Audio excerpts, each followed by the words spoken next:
Buenas tardes, gracias por asistir. Muchas gracias a la Fundación Amigos Museo del Prado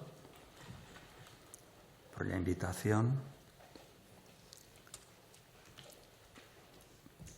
Es verdad que en el Antiguo Testamento encontramos alusiones a la música, pero lo que me interesaría ahora, y se lo propongo a ustedes, es pensar en un hecho importante. En la Biblia, antes que música, encontramos sonido, un sonido primordial, una vibración originaria que procede de la invisibilidad de Yahvé. Un sonido, una música fuera de escena, podríamos decir. Los dioses no se ven, se oyen. Y esto es particularmente notable en los escritos bíblicos, en los cuales Yahvé se manifiesta, por ejemplo, a través del retumbar del trueno, como en el libro de Job 37, o a través de una reverberación en las montañas, de una tormenta de arena, o del fuerte ulular del viento. Por eso no es menor reconocer el oído como un órgano capaz de captar la revelación. El oído como lugar de encuentro, como puerta de un mundo que se intuye, pero que está escondido. De ahí que se hable a veces del oído como de un órgano místico, porque en la audición la invisibilidad se vuelve conciencia. Escuchar atento significa estar en vilo, anticiparse a aquello que buscan confirmar los ojos, pero que jamás alcanzarán a ver. En la Biblia la escucha es una espera, un aguardar la voz, una espera de Dios. A menudo las cosmogonías, las teofanías pueden entenderse como ese escuchar. Son un prestar atención al abrirse del universo, un captar. Este fue el camino que dio sentido a una conciencia auditiva que facilitara intuir lo sobrenatural. En el egipcio Libro de los Muertos, Atum-Ra provocó una sonoridad, una fuerte sonoridad, para fundar el océano de los cielos. Los pitagóricos, por su parte, renunciaron a interpretar la bóveda celeste solo a través de la observación. Prefirieron descifrarla, poniendo el oído a la rotación de los planetas, a lo que creían que era su melodía abarcadora, la armonía de las esferas. Una metáfora de concordia, un eco imaginario, una oscilación que evoca y anuncia. En el hinduismo fue el sonido cósmico Nada, lo que engendró a Brahma, Dios de la creación. Y en la vastedad de los poemas védicos, Shruti, cuyo significado es lo oído, señala la audición divina, la capacidad de recoger lo que fluye en los cielos. La propagación del sonido la posibilita el aire, un elemento que infunde vida. Un soplo en la arcilla consiguió que se cumpliera un cuerpo, un lenguaje. Yahvé y un soplo en la arcilla, que en hebreo se llama Adamah, de ahí Adán. Fue así el hombre ser animado, se dice en Génesis 2:7. Hay un hálito capaz de crear, es el nefesh hebraico o el sánscrito atman. En el Rig Veda, este exhalar es llamado aniti. Asimismo, en Babilonia, el dios alfarero Marduk, que es el Merodach bíblico, amasó tierra y creó a los seres humanos. Mientras sus manos obraban, la polvareda que levantaba era llevada por un aura sibilante hasta los campos, y así nacieron los labradores. de una tierra y de un silbido. El movimiento, la columna vibratoria del aire es lo que anima los cuerpos. El ánemos o viento, entre los griegos, explicó esta relación con el alma, con la psique o psique. De este modo denominaban no solo al alma, sino la última emanación, todavía caliente, del que abandona el mundo. Psijo definía lo contrario, el aire frío. Todo, como decimos, proviene de un soplo, de una génesis fundada en el aliento.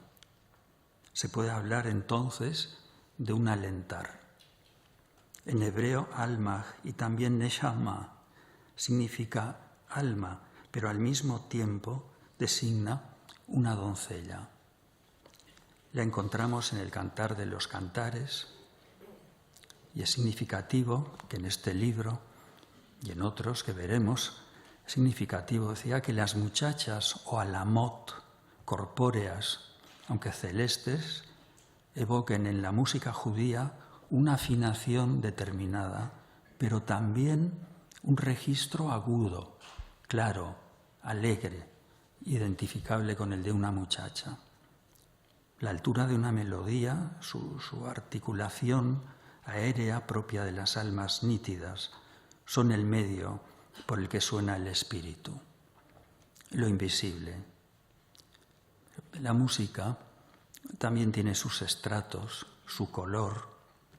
Cuando el registro es sombrío, grave, en la escritura bíblica adquiere el término de seminit. Aparece, por ejemplo, en los Salmos 6 y 12. Es posible también que este vocablo indicara el sencillo recurso de doblar a la octava inferior la línea melódica luminosa propia de una virgen. Sería la antítesis de Alamot. Siempre en el Antiguo Testamento la claridad se enfrenta a la noche.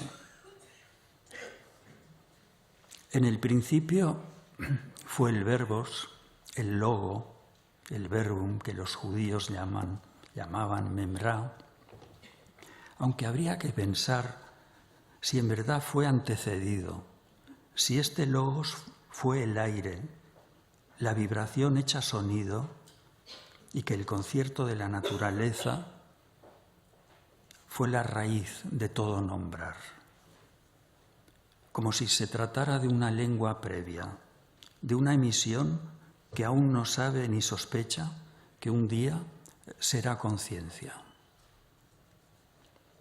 Por eso hay un hálito esencial que en el principio de los tiempos solo puede llegar del cielo. Es el que ofrecerá la canción en la tierra, tan seca, tan rigurosa a veces como aquella de Arnón que cruzaron los hijos de Israel.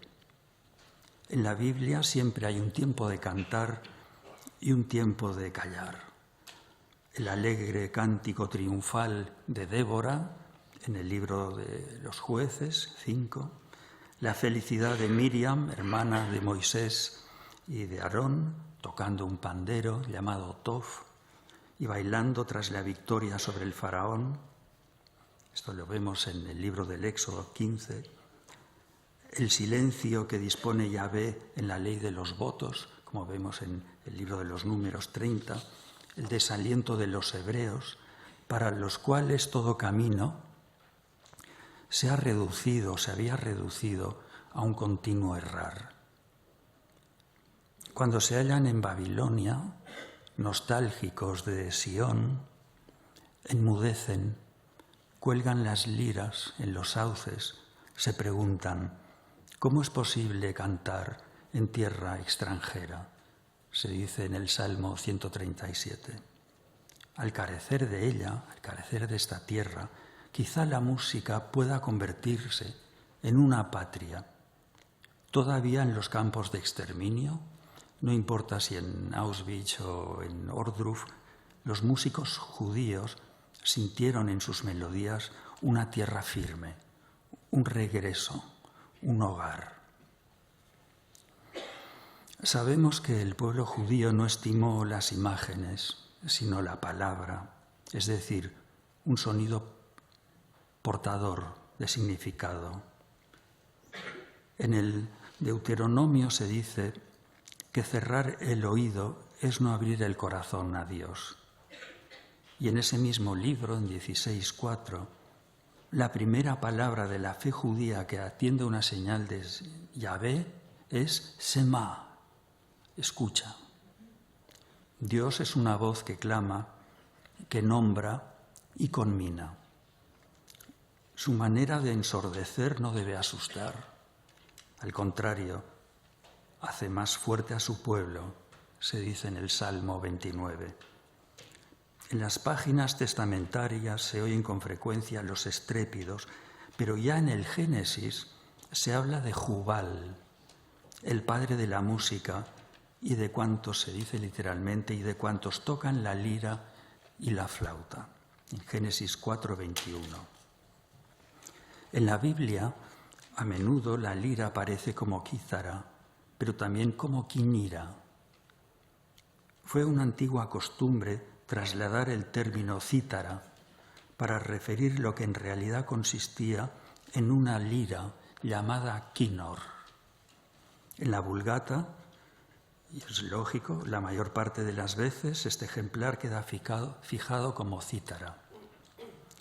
Puede que, como sucede en tantas ocasiones, su nombre, el de quinor, llegue de las tinieblas de un mito. Se cuenta que hubo un dios lira, Kinaru, que gobernaba la música y los cielos de Ugarit. Quinor bien pudo derivar de Kinaru, de este músico fabuloso que dejaba oír sus melodías al norte de Siria. La flauta, Jubal se ha dicho que es el padre de los músicos de flauta, de lira y de flauta, también bajo el amparo de Jubal, decía, recibirá el nombre de Ugab. Es frecuente confundirla, a veces en las traducciones, con el jalil, que era un instrumento de viento de sonido menos apacible, ya que poseía una lengüeta, a la manera de una chirimía, de una dulzaina. Se dice que Ugab viene de Ugaj, amar, por lo dulce de la sonoridad de la flauta. Cuando en la pintura renacentista y barroca vemos a David tocando el arpa, es porque los artistas partían de una tradición iconográfica muy abundante ya en la Edad Media. Sin embargo, lo que en verdad tocaba no era un arpa, sino un quinor, ese quinor del que hemos hablado, que podía llegar a tener hasta 10 cuerdas. Estaban tensadas sobre una caja de perfil curvo, podemos imaginar este sobre sin las esquinas. Decía que estaban tensadas sobre una caja de perfil curvo en su parte inferior y sus brazos se cerraban trazando esa misma línea elíptica en la parte superior. Los ejemplares de esta naturaleza eran muy comunes entre las diversas liras que existieron en el cercano Oriente. A menudo estaban hechas de ciprés o de algum, se dice en la Biblia. Y este algum, esta madera, quizá corresponda al sándalo rojo o a su variedad de sándalo blanco, que es la madera que Salomón pidió para la construcción del templo, como se lee en el segundo libro de Crónicas. Era aromática, resistente a la humedad, muy dura, y la carcoma no podía penetrarla. Podemos imaginar, por lo que hemos dicho, que los sonidos atronadores buscan expresar la cólera de Dios. En Isaías se lee que su lengua es una llamarada que devora, un aliento, un torrente desbordado. Dice, hará oír su voz majestuosa, temblará Asur, y en medio de lo que parece un incendio caerá un aguacero y un fuerte granizo. Pero a pesar de todo, se dice, es necesario cantar en la noche en que se santifica una fiesta. Hay que alegrar el corazón como quien marcha al son de una chirimía, de Jalil, ahora sí, en el libro de Isaías 30. En Oseas, en el libro de Oseas 5, el desagravio de Yahvé es precedido por el tañido de un cuerno que resonará en Gibá, y la trompeta clamará en Ramá, y todo ello antes de que el enemigo sea devastado. También este concordato entre la música y la fuerza divina se cumple en el temible libro de Amós, cuando Yahvé ruge desde Siria y Jerusalén. Entonces decide arrasar los palacios de Querillot y aniquilar Moab, que hallará la muerte entre los clamores y el sonido de la trompeta. Pero veremos a qué cuerno y a qué trompeta se refieren estos textos.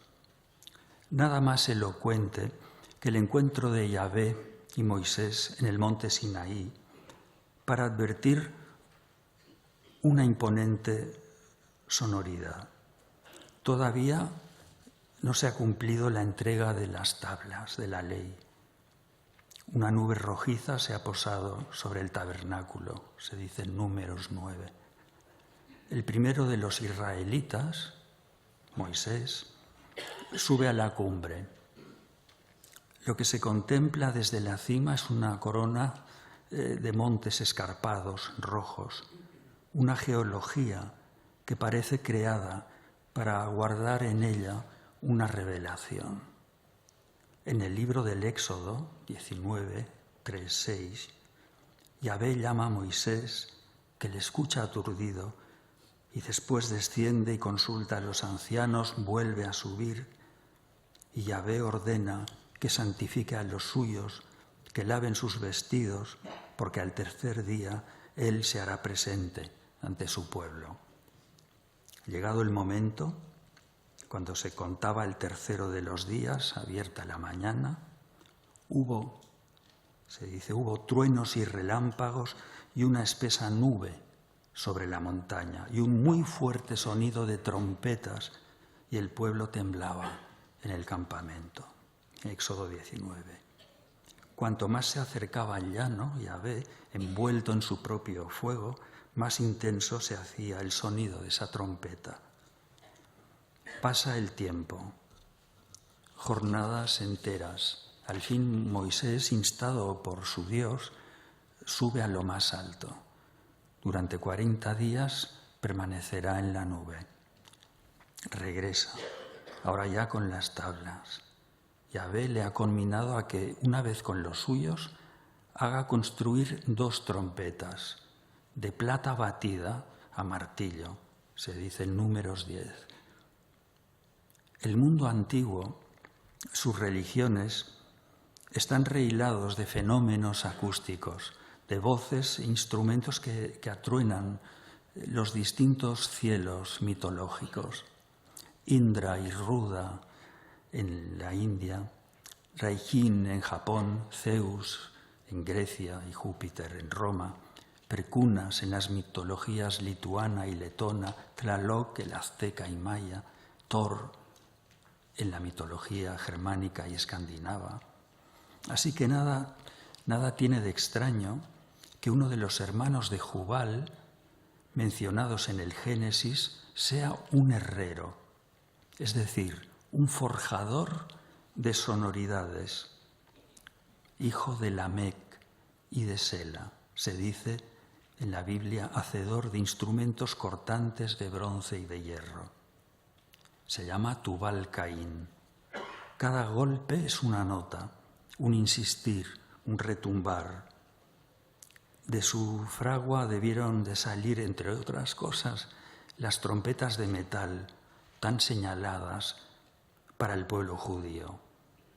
Un relato tardío, muy tardío, cuenta que Jubal, según vimos, el padre de la música, acudió a la forja de Tubal Caín y en ese lugar se detuvo a escuchar, y mientras estaba atento a su oído, reparó en el sonido armónico del martilleo, escuchó aquellos golpes que emitían una rara consonancia. Gracias al continuado repique, pudo diferenciar, se dice, los intervalos de octava, de quinta y de cuarta, una concordancia que se debía al distinto tamaño de los martillos. Algunos textos del cristianismo quisieron atribuir este hallazgo a Jubal y no a Pitágoras, que es en realidad el verdadero protagonista en este pasaje de la historia de la música. Pero el propio Johannes Kepler escribía todavía en Armonía del Mundo que la proporción de las cuerdas de la cítara se debe a Jubal y se ha logrado dar con la altura exacta de las notas, se dice, lo ha conseguido en una herrería de su hermano. Sin embargo, esto no importa ahora. Lo relevante es que a Tubal Caín se le menciona en el Génesis. Vive, por lo tanto, en el alba del mundo. El de los herreros era considerado un oficio divino. Simbolizaban el trueno, forjaban los destinos con ayuda del fuego inicial, mezclaban metales. Al fin y al cabo, trabajaban con lo extraído del interior de la tierra, de su secreto. En algunas tradiciones, las paredes del mundo inferior eran de metal y vibraban. Ellos las sometían en el yunque, les daban forma. Es un modo de moldear lo oculto. En Ugarit, a los cantantes se les conocía como kotarat, es decir, forjadores, y todavía en la mitología nórdica, la palabra lotashmid tenía el significado más o menos aproximado de canción herrero. Odín, que es el anglosajón Wotan, es evocado como forjador de canciones, un mismo árbol genealógico, un mismo sonido, el que nos lleva desde Tubal Caín hasta posteriores, algunos anteriores, como es el caso del egipcio Ptah, que nos llevan a la genealogía de estos forjadores, el védico Terfras, los caucásicos Shaf, Tleps, el griego Hefesto, que es el vulcano de Roma, el céltico Kulan, el tuergo Velun y no menos Regin, que martillea en la mitología germánica, o el prodigioso Ilmarinen del Kalevala o Kalevala. Todos estos forman parte de la estirpe, como acabamos de comentar, de Tubal Caín. Las trompetas que manda construir Moisés a instancias de Yahvé, cada Ashosra, trompeta es Ashosra, salida del mítico yunque de Tubal Caín y de cuantos seguirán su oficio, servirá unas veces para congregar al pueblo, otras para enardecer a los combatientes. Se tocará como una alarma, será la señal de partida hacia algún lugar. Estará en manos de los sacerdotes guiados por Aarón, hermano de Moisés, y se dice en Números 10 que su uso será obligatorio por siempre en vuestras generaciones. La Ashosra no debe ser muy distinta de la egipcia Sneb, que comenzó a difundirse durante la dinastía 18, es decir, en el año 1550 a.C. Su tubo era estrecho y oscilaba entre los 50 y los 60 centímetros de largo, no más. El pabellón solía ser pronunciado a la manera casi de un embudo. Una de las trompetas halladas en la tumba de Tutankamón, del 1350, hecha de plata, mide poco más de 58 centímetros y debió de ser muy parecida a la Ashosra, porque Flavio Josefo, en las antigüedades judías la describe de tal modo que parece hablar de la Sneb de Egipto. En las pinturas murales de una sinagoga de Dura Europos, que son del siglo III a.C., que es la actual Sahiliye, a medio camino entre Alepo y Bagdad, se ve a dos músicos que tocan una trompeta, cuyos caracteres son similares a lo comentado por Josefo.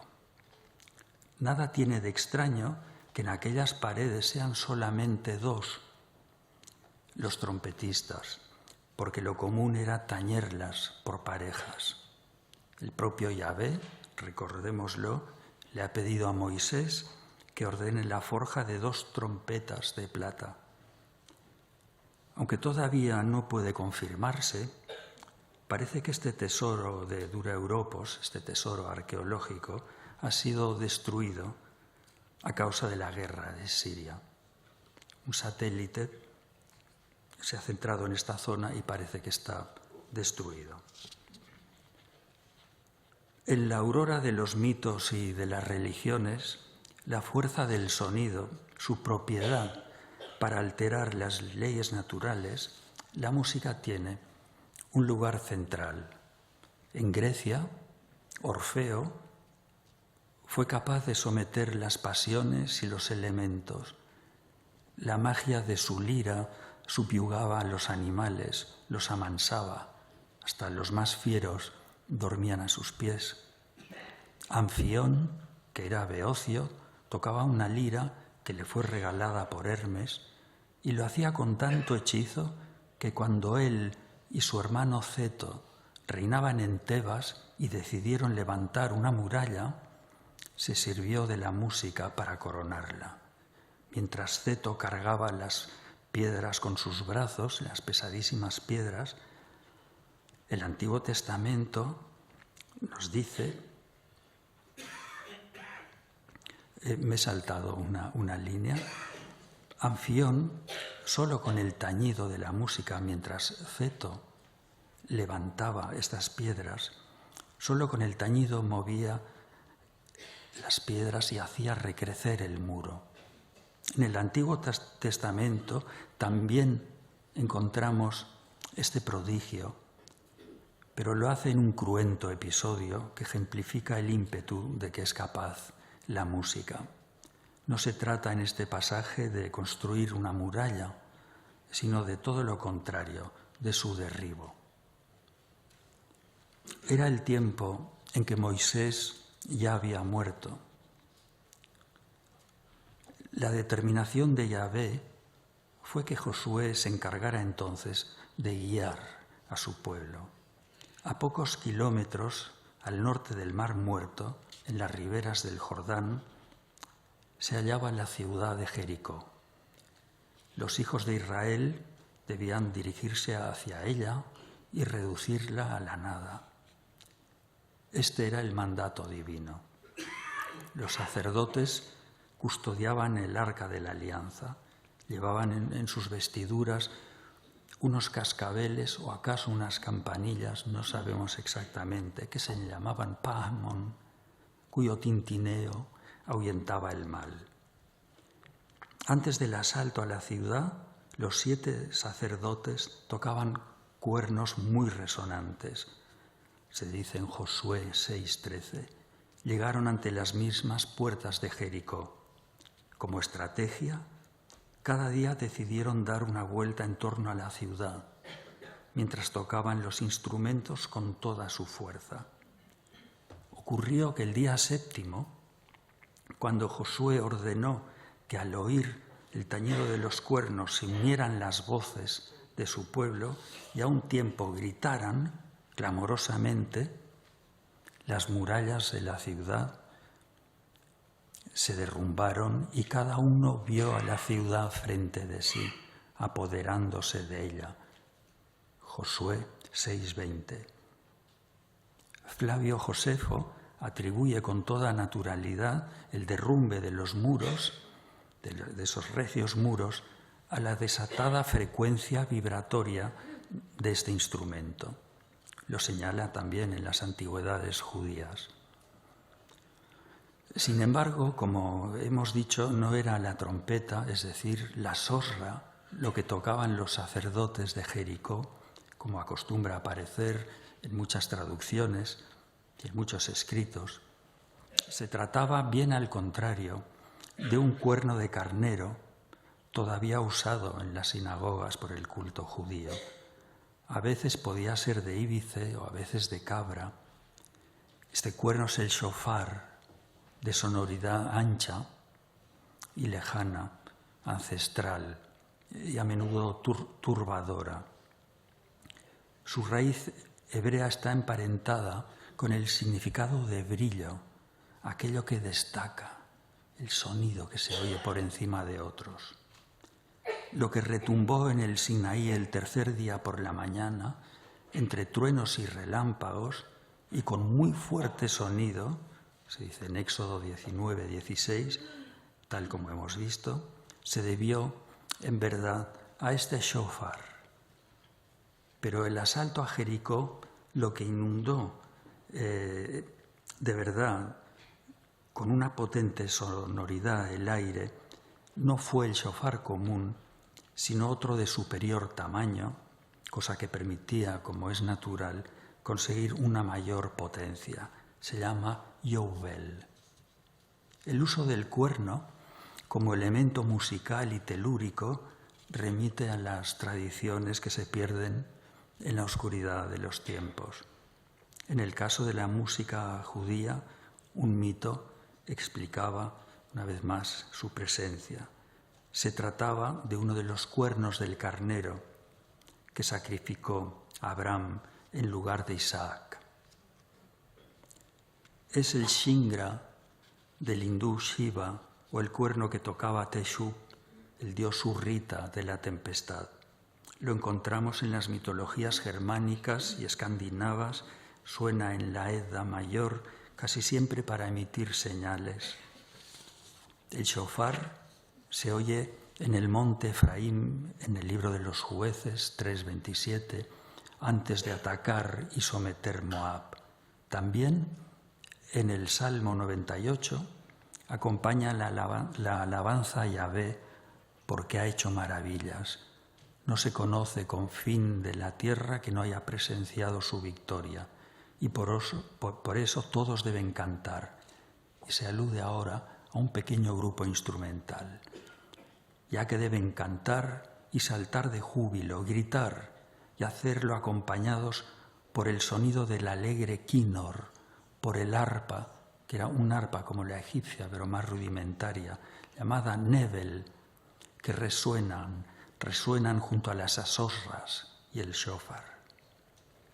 Aristóteles refiere en el órgano que, a fin de obtener una buena calidad de sonido del cuerno, el keras en griego, debía calentarse al fuego lento y de esta suerte adaptarlo para lograr una mejor emisión de soplo y conseguir más amplitud sonora.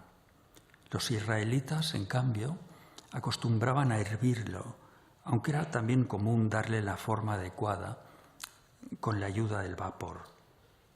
En el Levítico se lee que el día 10 del mes séptimo, el llamado Día del Perdón, harás que resuene el shofar por todo el país. El Día del Perdón, el Yom Kippur, asociado al Año Nuevo y a las ceremonias del novilunio, cuando se anunciaba una nueva luz, sonoridad y amanecer. Esto es precisamente lo que consigue la música, propiciar un alba, un despertar. A veces esta aurora se produce en el interior de cada uno. Si es así, el sonido se convierte en curación, en un modo de disipar las tinieblas de cada uno. ¿Qué son? Podemos preguntarnos, sino las notas del quínor que tocaba David cuando trataban de abrir los oídos de Saúl, según se relata en el libro de Samuel. Son medicina del alma, sanar a través de la música. En Egipto era habitual que el cuerpo o hat fuera restañado con la ayuda de los músicos, no solo de los médicos. Los sumerios procedieron de igual modo.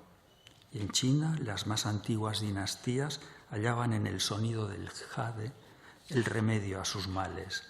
Temperaba la mente, la moderaba. Los pitagóricos, los órficos, en plena noche, tendidos en el campo mientras contemplaban los astros, escuchaban la música tocada por un maestro y así, aliviados por esa serenidad, disipaban sus padecimientos, su melas jolé, es decir, su melancolía. David, el elegido de Dios, segundo rey de Israel, tuvo la música entre sus dones. En el libro de Amós, 6:5, se lee que dio vida a nuevos instrumentos y todavía más. Se había propagado la noticia de que los salmos eran obra suya. En uno de los primeros encuentros con Saúl, no solo cantó, sino que se acompañó también con el quínor, como se dice en el primer libro de Samuel 16. El atrabiliario rey lo escuchaba complacido. David había llegado ante su presencia, instado por los sacerdotes, que aconsejaron a Saúl la suavidad de la música para apaciguar el aturdimiento que se había apoderado de él.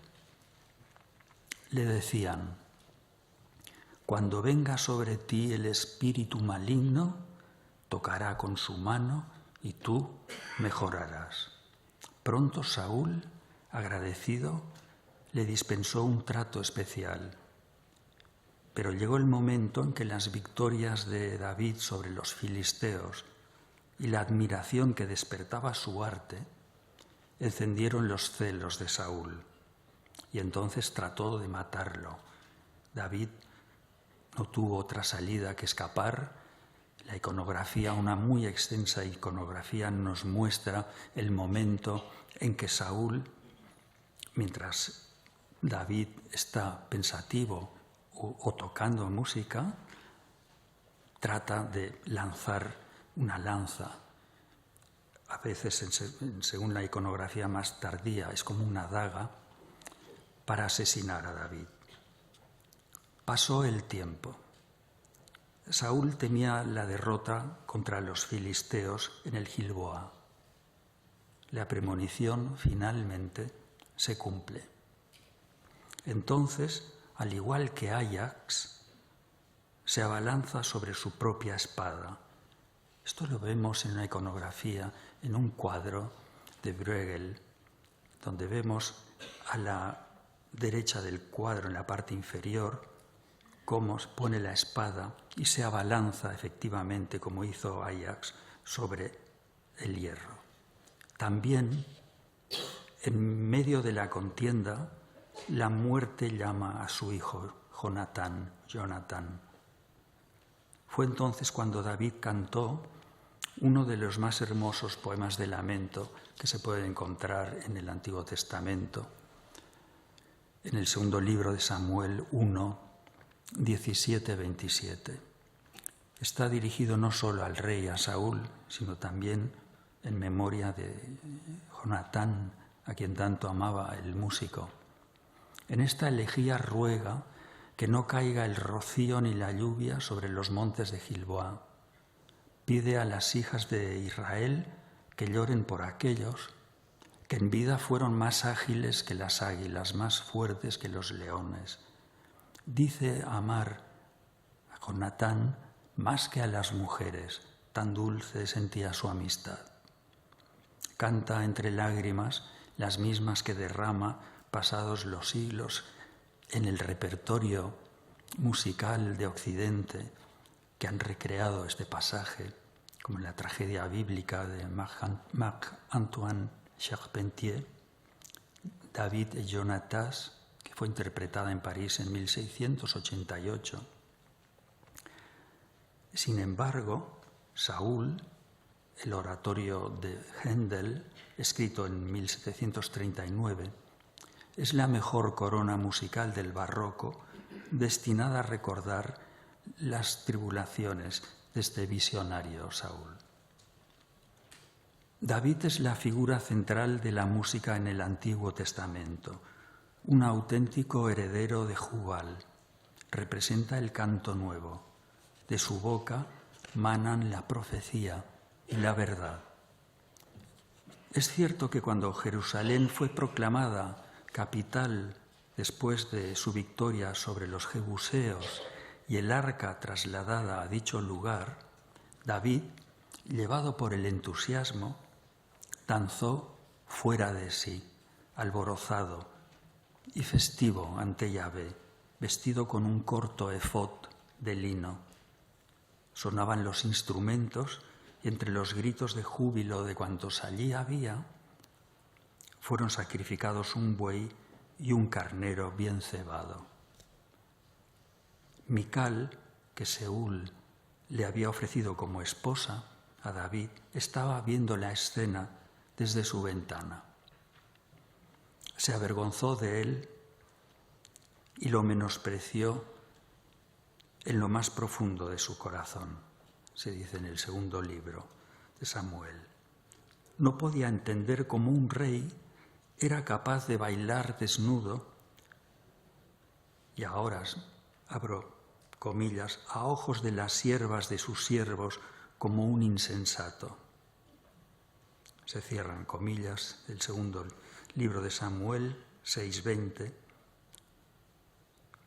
Este pasaje no dibuja un hecho aislado, porque los escritos bíblicos permiten constatar que el pueblo judío, su impulsividad emocional, era muy proclive a la expresión del dolor, pero también a la manifestación de la alegría. Que David dance embriagado por el espíritu de Yahvé significa que su cuerpo estaba llevado por un ritmo rápido y marcado, y no puede ser de otro modo si la música es éxtasis. Sucede así todavía en el sufismo con los derviches. Es lo propio de los chamanes de Altai, de los Dajul de Bengala, de los Shongai de Malí. La música conduce al trance y eso es tanto como decir a la iluminación. Mientras se procedía al traslado del arca desde la colina de Baalat Judá, David y los suyos, David y la casa de Israel, bailan delante de Yahvé con todas sus fuerzas. Todo esto se explica en el segundo libro de Samuel. Se movían al son de las arpas, nebel, de las cítaras. Se menciona un término que es el asor, y no sabemos exactamente qué es, pero parece que era un tipo de cítara muy rudimentario. Sonaban panderos, el tof, sistros, menahaim y címbalos, mesiltayim, que proceden, estos términos de mesiltayim, menahaim, de términos derivados de taslal, que es percutir. Siempre hay un tiempo de cantar y un tiempo de callar, un tiempo de danzar bajo un rapto y un tiempo de bailar sobre el error, apartado el cuerpo del ritmo natural que acompasa las cosas. Cuando la danza es desorden, el movimiento sirve al caos.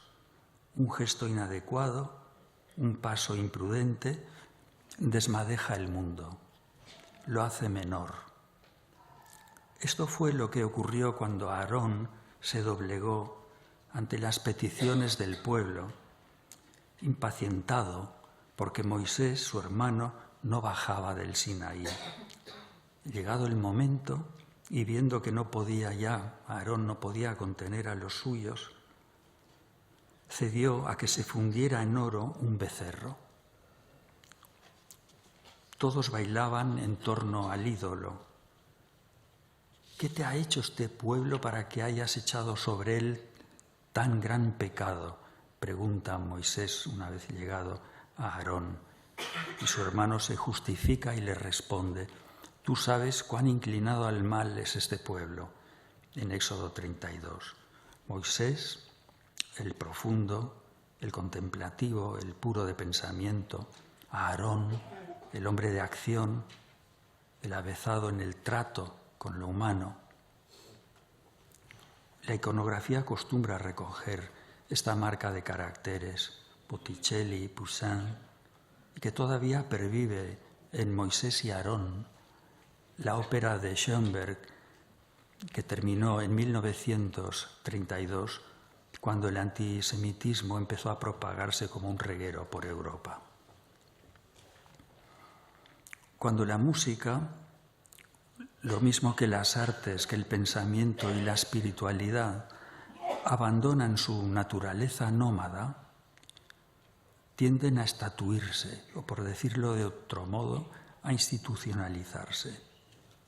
Un pueblo de nómadas, al establecerse en un lugar, de manera definitiva, sacraliza y legisla su espíritu, lo hace religión. El pastoreo y la transhumancia, las rutas en busca de fertilidad han dejado tras de sí y en todas las culturas un cielo politeísta. De la agricultura, del territorio acotado y del levantamiento en él de una casa, surgirá la bien arraigada raíz del monoteísmo. Los dioses están en los caminos y en el enigma del horizonte, pero el uno es la espiga, el riego seguro, el frutal, la mesa y la cama de cada noche. Este paso quedó reflejado en el seno de la música hebrea cuando Salomón, hijo de David y Betsabé, ordenó erigir en el año 964 el primer templo en Jerusalén, en una explanada del monte Moriah. Esto resultó determinante para que la música de un pueblo adquiriera unos trazos propios. A partir de entonces, los elementos musicales genuinos y los asimilados de otras culturas hallaron su modo de hacer, su liturgia. Es muy posible, seguro puede decirse, como escribía Filón de Alejandría en De Vita Moisis, que Moisés aprendiera el arte de la música con los sacerdotes egipcios. Lo que resulta incuestionable es que durante la estancia en Egipto los israelitas adquirieron muchos de sus usos musicales, también en lo concerniente a los instrumentos. Los escritos testimonian que el templo reunió a un gran número de músicos y cantantes destinados a cumplir las ceremonias, los oficios. Y es notable, y esto nos fijamos si entramos en el Antiguo Testamento, que los músicos y los que tenían la potestad de regular la música de los oficios fueran levitas. En el Génesis 29:34 se refiere a Leví como tercer hijo de Jacob y de Lía. Sobre él pesó el castigo, sobre Leví, cuando, instigado por el deseo de vengar la deshonra de su hermana Dina, atacó la ciudad de Siquem, que dejó asolada. Fue a partir de este hecho cuando los levitas quedaron excluidos del reparto de tierras, tal como se lee en Josué. Dice: la tribu de Leví fue la sola a la que Moisés no dio heredad.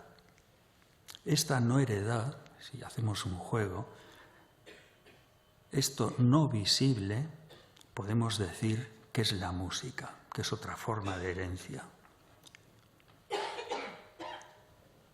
En el primer libro de Crónicas, 15, 14, 25, se mencionan los nombres de los levitas que portaban el arca hacia Jerusalén. No debían ser unos levitas cualquiera, porque está su nombre, debían ser los grandes maestros de la música de su tiempo. Y tocan instrumentos como esta cítara que creemos que era una cítara llamada Asor, el arpa o nebel, los címbalos, mesiltayim, están Emán, Asaf y Etán, que entrechocan los platillos de bronce. Es el selim para compasar la música. Están Uziel, Zacarías, Semiramot, Jehiel, tocan el quínor, dice, afinado según el texto para voces vírgenes, es decir, afinado como alamot. Están Matatías, Elifele, Jehiel, pulsan arpas templadas a la octava grave, Seminit. Kenanías dirige el canto, las trompetas están en manos de Sebanías, de Josafat. No quiero cansarles a ustedes. Todos ellos son sacerdotes, todos enraizados en la estirpe de Leví. Asaf, cuyo nombre significa algo así como el que conjunta, el que une, el que ordena, podríamos interpretarlo como el que dirige. Decía que a Asaf se le menciona como el principal de los cantantes y tañedores en el primer libro de Crónicas. Asaf aparece en distintas épocas y el suyo es uno de los nombres más vinculados al libro de los Salmos o Sefer Tehillim, libro de alabanzas, las 150 composiciones que conforman uno de los libros cruciales del Antiguo Testamento. Es la palabra hebrea mizmor, que proviene de raíz amar, tocar, cantar, pulsar las cuerdas, la que designaba este canto.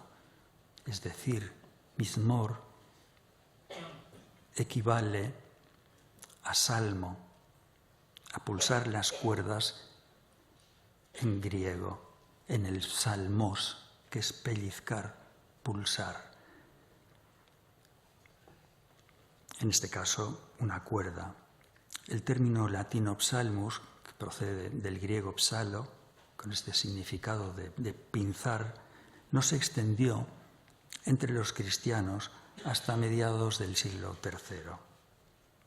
Ya vimos que los salmos fueron atribuidos a David e incluso a su hijo Salomón. Sin embargo, desconocemos a los autores del Salterio en su mayor parte. Pero es necesario recordar que el grueso procede del segundo templo, cuya construcción quedó terminada hacia el año 540, una vez regresados del exilio en Babilonia. En ellos se cita también a Asaf. En el sobrescrito de algunos de estos cantos se indica el acompañamiento instrumental de cuerda, por ejemplo, neguinoz. Por lo menos, no quiero enumerarles porque se van a cansar de mí, pero por lo menos en 20 salmos tienen un acompañamiento instrumental de cuerda. De flautas el acompañamiento negilot solo en el Salmo 5, la intervención del maestro de coro, que es lo que debía ser Asaf, o quizá un sacerdote que en ese momento se encargaba de dirigir y componer, pero el verdadero autor, como el mencionado Asaf, está representado, está señalado, Gemán, también Etán, y los llamados hijos de Coré. En muchos salmos vemos que están los hijos de Coré, que eran respetados porque no se unieron a la rebelión contra Moisés. En el episodio, en el pasaje del becerro de oro. Nos preguntamos, y ahora para terminar, ¿cómo sonaba aquella música? ¿Cuáles eran los ritmos? ¿Cuál su color, su entonación? Las investigaciones, pese a su valía y audacia, no pueden decirlo con propiedad. Lo que es seguro es que la música del segundo templo desapareció. Nada quedó tras ella, apenas vagas noticias en la Torá. De modo que el silencio sobre la música y la manera de interpretarla después del exilio de Babilonia es absoluto. Esto quiere decir que el canto cultivado mucho después en las sinagogas nada tenía en relación con la antigua liturgia del templo, aunque muchas veces se asegure lo contrario. Sabemos que el primitivo canto cristiano, su cantilación y manera de salmodiar, estaba emparentado, o por mejor decir, influido, por el modo de hacer judaico. Palabras articuladas por una sobria melodía, a caballo entre la declamación y el canto, una especie de dulce recitativo. De manera que en el trazo de la línea interpretada por el azán o cantor que recitaba la Torá, bien puede hallarse, y eso sí es muy importante, el inicio del canto cristiano difundido en Occidente, el canto llano, con su melodía silábica y sin esquema métrico, que después será conocido como canto gregoriano. Desde muy antiguo, el uso de una voz solista convivió con una práctica antifonal, cosa que debía ser frecuente, ya fuere como respuesta del coro al sacerdote, ya como alternancia de los dos coros. En Nehemías, en el libro de Nehemías 12, se muestra este uso con la presencia de dos grupos corales, y el texto señala que en un momento preciso suben al muro los príncipes de Judá, dice el texto, y los dividí en dos grandes coros que fueran en procesión, uno por la mano derecha sobre el muro hacia la puerta del muladar y el segundo coro por la izquierda sobre el muro, por encima de la torre del horno, hasta la muralla ancha. Una grabación, y ahora sí para terminar, una grabación de 1976 efectuada por Suzanne Haïk Ventura, cuyo título es La musique de la Bible révélée, ha de contemplarse antes como una reconstrucción, como una añoranza, como un querer evocar lo que el tiempo ha borrado para siempre, una nostalgia, es un pesar.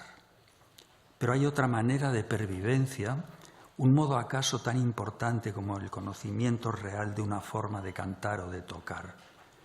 Y se trata de la impronta espiritual, del legado de un pueblo cuya marca ha conformado en buena parte la tradición sacra de la música occidental. En este caso, el salterio, este vestigio es tan claro como esencial. El tan importante miserere, adoptado por la liturgia católica, surge del Salmo 51 y ha sido el más requerido. Resultaría una tarea casi imposible enumerar los compositores que han dado música a este canto penitencial, desde Josquin Desprez y tantos franco-flamencos a Arvo Pärt, desde Palestrina, Morales, Lassus, Victoria hasta Gorecki, desde Allegri a Mozart. Lo propio puede decirse del De Profundis, que corresponde al Salmo 130.